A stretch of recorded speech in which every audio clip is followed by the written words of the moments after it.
안녕하세요. 블랙sonH입니다. 오늘 이 시간에는요, 계량 경제학의 정말 중요한 주제죠. 바로 패널 데이터를 분석할 때 도대체 어떤 모형을 선택해야 하는가? 이 문제에 대해서 아주 명쾌하게 파헤쳐 보겠습니다.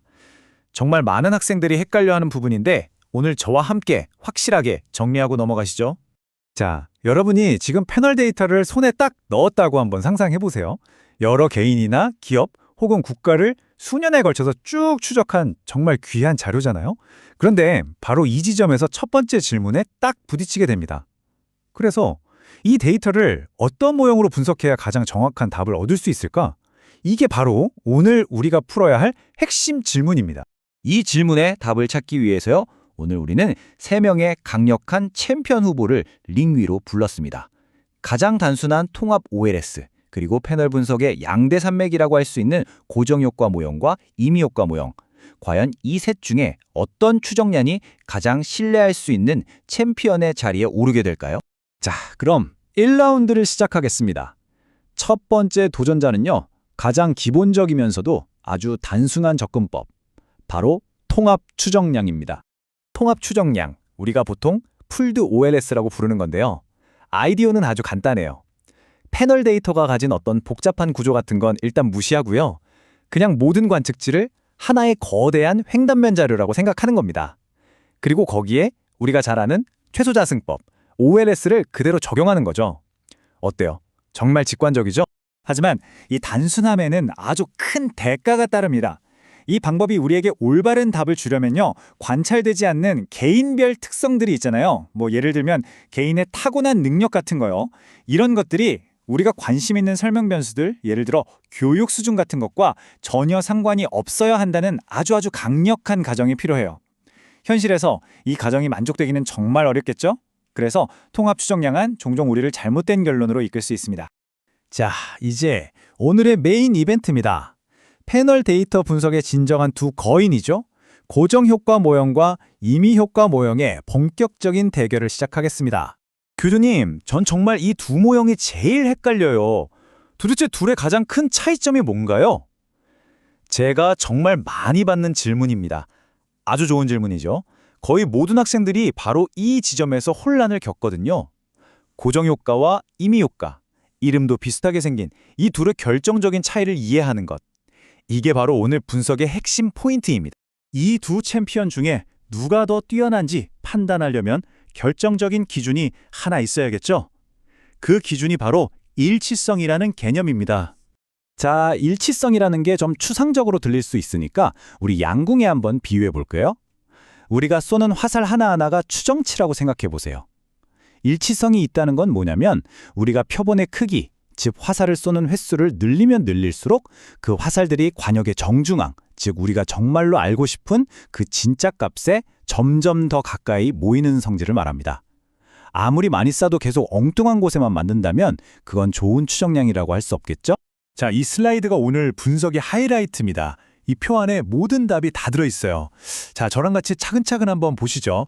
먼저 왼쪽 열, 개체 효과와 설명 변수 간의 상관관계가 없는 아주 이상적인 상황을 볼게요. 이럴 때는 통합 OLS, 임의효과, 고정효과 셋 다 일치성을 가집니다. 동그라미가 쳐져 있죠. 모두 좋은 추정량이라는 뜻이에요.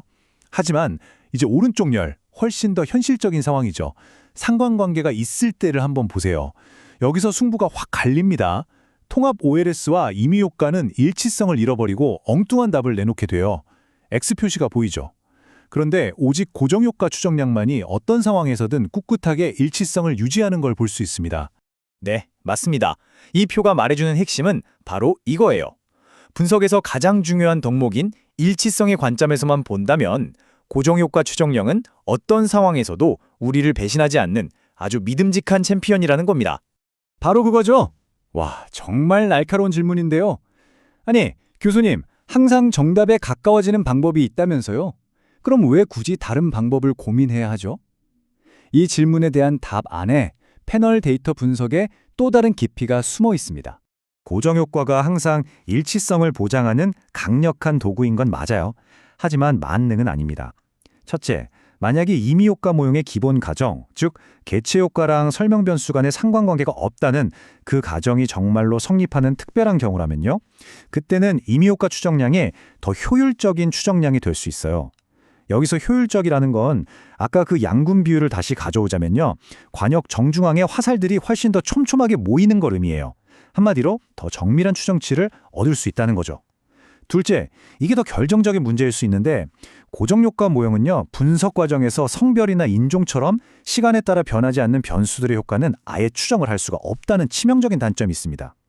그래서 연구자들은 이 둘 사이에서 항상 고민하게 되는데 바로 이 선택을 도와주기 위해서 존재하는 통계적인 검정이 바로 하우스만 검정입니다. 이 검정은 우리 데이터에 고정효과와 임의효과 모형 중 어느 쪽이 더 적합한지 판단하는 데 아주 중요한 도움을 주죠. 자, 이제 오늘의 챔피언십을 한번 정리해 보겠습니다. 승자는 어느 정도 명확해 보이지만 이야기가 여기서 완전히 끝난 건 아닙니다. 오늘 분석의 핵심 내용 다시 한번 요약해 드릴게요. 첫째, 추정량을 선택할 때 가장 중요한 기준은 뭐다? 바로 일치성이다. 둘째, 고정효과 모형은 그 일치성을 거의 항상 보장해주는 아주 강력한 해결사다. 셋째, 임의효과 모형은 상관관계가 없다는 추가적인 가정이 필요하지만 만약 이 가정이 충족된다면 더 효율적일 수도 있다.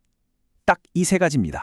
오늘 우리는 패널 자료 모형의 가장 기본적인 내용을 다뤘지만요. 사실 이 패널의 세계는 훨씬 더 넓고 깊습니다.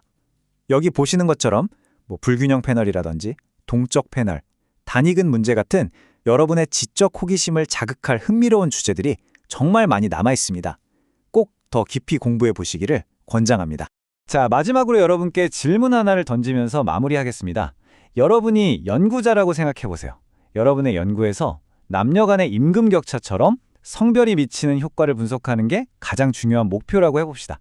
이때 항상 일치성을 보장해주지만 정작 성별 효과는 추정할 수 없는 고정효과 모형과 성별 효과는 추정할 수 있지만 일치성이 보장되지 않을 수도 있는 임의효과 모형. 이 둘 사이에서 여러분은 어떤 선택을 하시겠습니까? 이 딜레마에 대한 깊은 고민이 바로 여러분을 더 나은 계량 분석가로 만들어 줄 겁니다.